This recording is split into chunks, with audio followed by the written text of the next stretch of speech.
अस्सलाम वालेकुम व्यूअर्स, उम्मीद करती हूँ आप सारे ठीक होंगे। आज मैं आपको बनाना सिखाऊंगी चिकन पुलाव रेसिपी, जिसमें मैं शामिल करूँगी प्याज 1 कप, टमाटर हमने 1 लिया है, ऑयल 1/2 कप, लहसुन को हमने फूक लिया है, नमक, लाल मिर्च, हल्दी और गरम मसाला।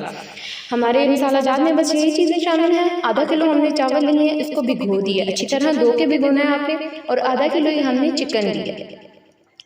अब हम पतीला ऊपर रख रहे हैं, बीच में हमने डाले शामिल किया है 1/2 कप ऑफ ऑयल।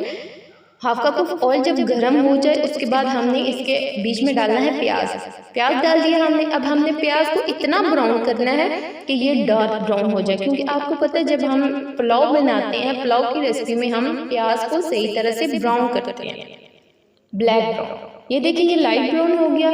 नाउ अब ये जब डार्क ब्राउन हो जाएगा तो हम इसके शामिल करेंगे बीच में चिकन। हमने चिकन शामिल कर दिया। अब हम इसकी थोड़ी सी भुनाई करेंगे चिकन की। चिकन को भूनने के बाद बीच में हमने जो अदरक लहसुन का और धनिया का पाउडर था वो शामिल किया। उसको थोड़ा सा भून के फिर हमने सारे मसाला जार शामिल किए।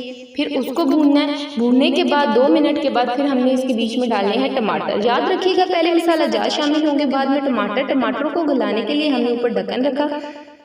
हमारे टमाटर अच्छी तरह से गल गए, मसाला अच्छी तरह से रेडी हो गया। अब हम इसमें शामिल करेंगे, आधा किलो चावल हैं तो 1 किलो हमने पानी शामिल करना है। अब हमने पानी शामिल करके इसको अच्छी तरह से बॉईल करना है, ठीक है।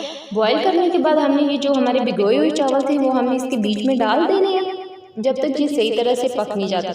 10 मिनट के बाद जब पानी सारा सोख कर लेंगे, चूल्हे की आंच धीमी करके इसको दम लगाए। नाउ आपका पुलाव रेडी है। एंजॉय।